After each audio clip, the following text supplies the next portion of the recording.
प्रिय छात्र छात्राओं, सुप्रभात। आज इस वीडियो के माध्यम से मैं Suresh Chandra mother's public school Bisalpur जनपद पीलीभीत से उपस्थित हूँ। आज इस वीडियो के माध्यम से हम सब लोग क्लास 6 में जो हिंदी लिटरेचर में हमारे बाल राम कथा की जो पुस्तक चल रही है उसके बारे में चैप्टर 3 दो वरदान शीर्षक का आज अध्ययन करेंगे। हम सब बच्चों, आप बड़े ध्यान से एक एक लाइन को देखिए और मैं रीड कर रहा हूं और समझने का प्रयास कीजिए इस वीडियो के माध्यम से। चलिए स्टार्ट करते हैं, शुरू करते हैं, प्रारंभ करते हैं। राजा दशरथ के मन में अब एक ही इच्छा बची थी, राम का राज्याभिषेक। उन्हें युवराज का पद देना। अयोध्या लौटने के बाद से ही उन्होंने राम को राजकाज में शामिल करना शुरू कर दिया था। बच्चों, राम की ये जिम्मेदारी अच्छी तरह निभा रहे थे। उनकी विनम्रता, विद्वता और पराक्रम का लोहा सभी मानते थे। प्रजा उनको चाहती थी। दशरथ के लिए तो वो प्राणों से प्यारे थे ही। दरबार में राम का सम्मान निरंतर मीन्स लगातार बढ़ रहा था। राजा दशरथ वृद्ध हो चले थे। वृद्ध मीन्स बुजुर्ग, बूढ़े। मुनि वशिष्ठ से विचार विमर्श के बाद एक दिन उन्होंने दरबार में कहा, विचार विमर्श सलाह मशवरा करके, बच्चों मैंने लंबे समय तक राजकाज चलाया। जैसा बन पड़ा अब मेरे अंग शिथिल हो गए हैं, मतलब कमजोर हो गए हैं, ढीले हो गए हैं। मैं वृद्ध हो चला हूँ, यानी बूढ़ा हो चला हूँ। मैं चाहता हूँ कि ये कार्यभार राम को सौंप दूं। अगर आप सब सहमत हों तो राम को युवराज का पद दे दिया जाए। अगर आपकी राय इससे भिन्न है तो मैं उस पर भी विचार करने को तैयार हूँ। सभा ने तुमुल ध्वनि से राजा दशरथ के प्रस्ताव का स्वागत किया। राम की जय जयकार होने लगी। दशरथ थोड़ी देर तक सुनते रहे। संतोष के साथ उन्होंने कहा, शुभ काम में देरी नहीं होनी चाहिए। मेरी इच्छा है कि राम का राज्याभिषेक कल सुबह कर दिया जाए। यह समाचार पलक झपकते पूरे नगर में फैल गया। मतलब पलक झपकते का अर्थ बहुत शीघ्र। हर जगह बस यही चर्चा थी। राज्याभिषेक की तैयारियां शुरू हो गईं। भरत और शत्रुघ्न उस समय अयोध्या में नहीं थे, वो अपने नाना कैकेराज के यहाँ गए हुए थे। बच्चों, यहाँ पर ये बहुत चीज़ समझने की है। यहीं से क्वेश्चन बनाए जाते हैं बीच बीच में से और उनके आंसर लिखना पड़ता है। तो वो अपने नाना कैकेराज के यहाँ गए हुए थे। भरत जब भी अयोध्या लौटने की बात करते, नाना उन्हें रोक लेते। भरत को अयोध्या की घटनाओं की सूचना नहीं थी। उन्हें अपने पिता के निर्णय के संबंध में नहीं पता था। ये जानकारी भी नहीं थी कि अगले दिन राम का राज्याभिषेक होने वाला है, कि कैसे एक दिन में भरत और शत्रुघ्न का आना संभव नहीं था। राजा दशरथ ने इस संबंध में राम से चर्चा की। कहा कि भरत यहाँ नहीं है, पर मैं चाहता हूँ कि राज्याभिषेक का कार्यक्रम ना रोका जाए। उन्होंने राम से कहा, जनता ने तुम्हें अपना राजा चुना है, तुम राजधर्म का पालन करना, कुल की मर्यादा रक्षा अब तुम्हारे हाथ में है। कुल मीन्स परिवार की, वंश की। राज्याभिषेक की तैयारियां रानी कैकेयी की दासी ने भी देखी और उस दासी का नाम था बच्चों मंथरा। ये मंथरा नेम याद रखिए। शुरू में उसे इस चहल पहल का कारण समझ में नहीं आया।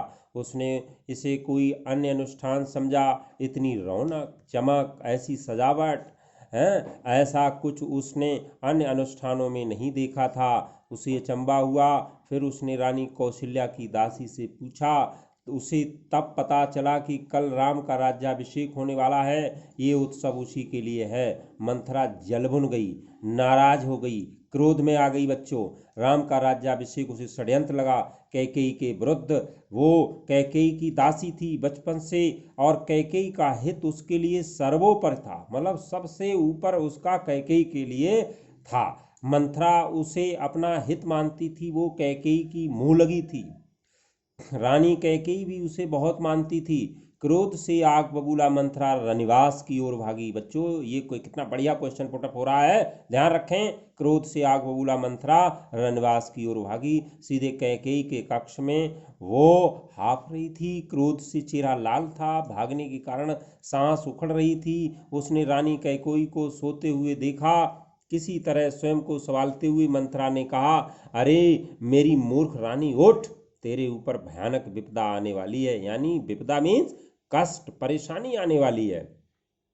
यह समय सोने का नहीं है, होश में आओ, विपत्ति का पहाड़ टूटे इससे पहले जाग जाओ। रानी कैकेयी नींद से चौंक कर उठी। उन्हें मंथरा की बात समझ में नहीं आई। बात क्या है, तुम इतना घबराई क्यों हो? सब कुशल तो है ना? उन्होंने ये प्रश्न करके पूछा था। कैसा कुशल, कैसा मंगल? सब मंगल होने वाला है, तुम्हारे सुखों का अंत होने वाला है। महाराज दशरथ ने कल राम का राज्याभिषेक करने का निर्णय लिया है, अब राम युवराज होंगे। बच्चों बड़े ध्यान से सुनने की बात है, ये तो बहुत शुभ समाचार है। कैकेयी ने प्रसन्नता से अपने गले का हार उतार कर मंथरा को दे दिया। देखो यहाँ पर क्वेश्चन बन रहा है, कैकेयी ने प्रसन्नता से अपने गले का हार उतार कर मंथरा को दे दिया। मैं बहुत प्रसन्न हूँ, राम युवराज पद के लिए हर तरह से योग्य हैं। रानी तुम्हारी बुद्धि फिर गई है, मत मारी गई है। सवाल राम की योग्यता का नहीं है, राजा दशरथ की षड्यंत्र का है, तुम्हारे अधिकार छीनने का है। मंथरा ने हार दूर फेंकते हुए कहा, यह षड्यंत्र नहीं तो और क्या। कल सुबह राज्याभिषेक है, भरत को जानबूझकर ननिहाल भेज समारोह के लिए बुला। कैकेयी का स्वर उग्र हो गया। उन्होंने मंथरा को डांटते हुए कहा, राम के प्रति मेरा अगाध स्नेह है, वो मुझे माँ के समान मानते हैं। तुझे इसमें षड्यंत्र दिखाई देता है? इसमें षड्यंत्र नहीं है, राम के बाद भरत ही राजा बनेंगे। राज सर्वदा ज्येष्ठ पुत्र को ही मिलता है। बच्चों ज्येष्ठ कहते हैं बड़े के लिए। मंथरा पर इस फटकार का कोई प्रभाव नहीं हुआ, उसके लिए ये दशरथ का षड्यंत्र था। वो रानी कैकेयी के पलंग पर बैठ गई, उनके बहुत निकट, निकट मीन्स करीब में। कैकेयी के चेहरे की ओर देखते हुए उसने कहा, तुम बहुत भोली हो, नादान हो, तुम्हें आसन्न संकट नहीं दिखता, दुख की जगह प्रसन्नता होती है। इस बुद्धि पर किसी को भी तरस आएगा। समझो रानी, राम राजा बने तो तुम कौशल्या की दासी बन जाओगी, भरत राम के दास हो जाएंगे, वो राजा नहीं बनेंगे। राम के बाद अगला राजा राम का पुत्र होगा। अनर्थ को अनर्थ समझने की मूर्खता मत करो रानी। राम को राज मिला तो वे भरत को देश निकाला दे देंगे, वे भरत को दंड देंगे। इस तिरस्कार से भरत की रक्षा करो रानी। कोई ऐसा उपाय करो कि राजगद्दी भरत को मिले और राम को जंगल भेज दिया जाए। बच्चों बड़ा अच्छा शीर्षक का प्रसंग आ रहा है, ध्यान से सुने। कैकेयी पर मंथरा की बातों का असर होने लगा, उनका सिर चकरा गया। वो पलंग से उठी तो पांव सीधे नहीं पड़े, आंखों में आंसू थे, मन भारी हो गया। प्रसन्नता की जगह अव्यक्त क्रोध ने ले ली। मंथरा के तर्कों में उन्हें सच्चाई दिखने लगी। तुम ही बताओ मैं क्या करूं?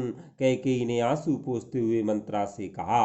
आगे देखिए, बड़ा प्रसंग अच्छा है। मंथरा पलंग से उठी, कैकेयी के पास जाकर खड़ी हो गई। उसने कहा कि याद करो रानी, महाराज दशरथ ने तुम्हें 2 वरदान दिए थे, दशरथ से अपना वचन पूरा करने को कहो। एक से भरत के लिए राजगद्दी मांग लो, दूसरे से राम को 14 वर्ष का वनवास। कैकेयी का चेहरा तमतमाया हुआ था। उन्हें मंथरा की बात ठीक बिल्कुल ना लगी। उनके मन में एक प्रश्न अब भी था, ये बात दशरथ से कैसे कहें? उन्हें रनवास बुलवाएं या प्रतीक्षा करें? मंथरा ने कैकेयी के मन की बात भांप ली। उसने कहा, तुम मैले कपड़े पहनकर कोप भवन चली जाओ, महाराज दशरथ आए तो उनकी ओर मत देखो, बात मत करो। तुम उनकी प्रिय रानी हो, तुम्हारा दुख देख नहीं पाएंगे। बस उसी समय तुम उन्हें पिछली बात याद दिलाना, दोनों वचन मांग लेना। मैं ऐसा ही करूंगी महाराज, का षड्यंत्र सफल नहीं होने दूंगी। मंथरा का लक्ष्य पूरा हो गया था। चलते चलते उसने रानी कैकेयी से कहा, राम के लिए 14 वर्ष से कम वनवास मत मांगना। भरत इतने समय में राजकाज संभाल लेंगे, जब तक राम लौटेंगे लोग उन्हें भूल चुके होंगे। अब जल्दी करो रानी, समय बहुत कम है। बच्चों, रानी कैकेयी कोप भवन चली गई, मंथरा रनवास से निकल गई। दिन भर की गहमा गहमी के बाद महाराज दशरथ को रानियों की याद आई। तुरंत रनवास की ओर चल पड़े, उन्हें शुभ समाचार देने। सबसे पहले वो कैकेयी के कक्ष की ओर मुड़े। कैकेयी वहां नहीं थी। प्रतिहारी से पूछा, पता चला कि वे कोप भवन में हैं। दशरथ को चिंता हुई, कैकेयी कोप भवन में है, परंतु क्यों? क्या इसलिए कि उन्हें अब तक सूचना नहीं मिली? मैं उसे अवश्य मना लूंगा, दशरथ ने सोचा। बच्चों बहुत अच्छा प्रसंग आ रहा, ध्यान से देखते रहिएगा। दशरथ को भवन का दृश्य देखकर हैरान हो गए, उन्हें कुछ समझ में नहीं आया। कैकेयी जमीन पर लेटी हुई थी, बाल बिखरे हुए, गहने कक्ष में बिखरे हुए, कपड़े मैले। तुम्हें क्या दुख है? क्या हुआ तुम्हें? मुझे बताओ, अस्वस्थ हो? राजवैद्य को बुलाऊं? दशरथ ने कई सवाल पूछे, कोई उत्तर नहीं मिला। कैकेयी रोती रही, तुम मेरी सबसे प्रिय रानी हो, मैं तुम्हें प्रसन्न देखना चाहता हूँ, तुम्हारी खुशी के लिए मैं कुछ भी कर सकता हूँ, कुछ भी, धरती आसमान एक कर सकता हूँ। दशरथ ने कैकेयी को मनाने का बहुत प्रयास किया, उत्तर उन्हें फिर भी नहीं मिला। दशरथ भी भूमि पर बैठ गए, विनती करते रहे, हाँ मैं बीमार हूँ। कैकेयी ने कहा, मैं अपनी बीमारी के संबंध में आपको बताऊंगी, लेकिन पहले आप एक वचन दें, मैं जो मांगूं उसे पूरा करेंगे। राजा ने तत्काल हामी भर दी, कहा, मैं राम की सौगंध खाकर कहता हूँ कि तुम्हारी हर इच्छा पूरी करूंगा। बच्चों, महाराज दशरथ ने राम की सौगंध ली तो कैकेयी उठकर बैठ गई। आप मुझे वे दोनों वरदान दीजिए जिसका संकल्प आपने वर्षों पहले रणभूमि में लिया था। महाराज दशरथ ने हामी भरी, कल सुबह राज्याभिषेक भरत का हो, राम का नहीं। कैकेयी ने कहा। दशरथ बहुचक रह गए, उन पर वज्रपात सा हुआ। थोड़ा रुक कर कैकेयी बोली, राम को 14 वर्ष का वनवास हो। दशरथ का चेहरा सफेद पड़ गया, अवाक रह गए, सिर चकराने लगा, भी मूर्छित होकर गिर पड़े। बच्चों, बड़ा अच्छा है। देखिए अंतिम दौर में कुछ देर में राजा को होश आया, कैकेयी की ओर देखा, बड़े कातर भाव से बोले, ये तुम क्या कह रही हो? मुझे विश्वास नहीं होता कि मैंने सही सुना है।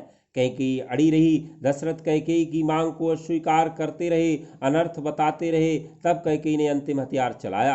अपने वचन से पीछे हटना रघुकुल का अनादर है। आप चाहें तो ऐसा कर सकते हैं। ये मंथरा ने कैकेयी ने अंतिम हथियार चलाते हुए ऐसी बात कही, पर तब आप दुनिया को मुंह दिखाने योग्य नहीं रहेंगे। रही मेरी बात, आप वरदान नहीं देंगे तो मैं विष पीकर आत्महत्या कर लूंगी, ये कलंक आपके माथे होगा। राजा दशरथ ये सुन नहीं सके, दोबारा बेहोश हो गए, रात भर बेसुध पड़े रहे। बीच बीच में होश आता, वो कैकेयी को समझाते, गिड़गिड़ाते, धमकाते, डराते, पर कैकेयी टस से मस यानी इधर से उधर नहीं हुई। सारी रात इसी तरह बीत गई।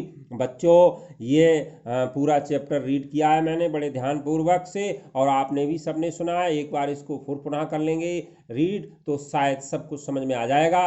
अब आज इतना ही, अब फिर मिलते हैं अगले वीडियो में। Thank you.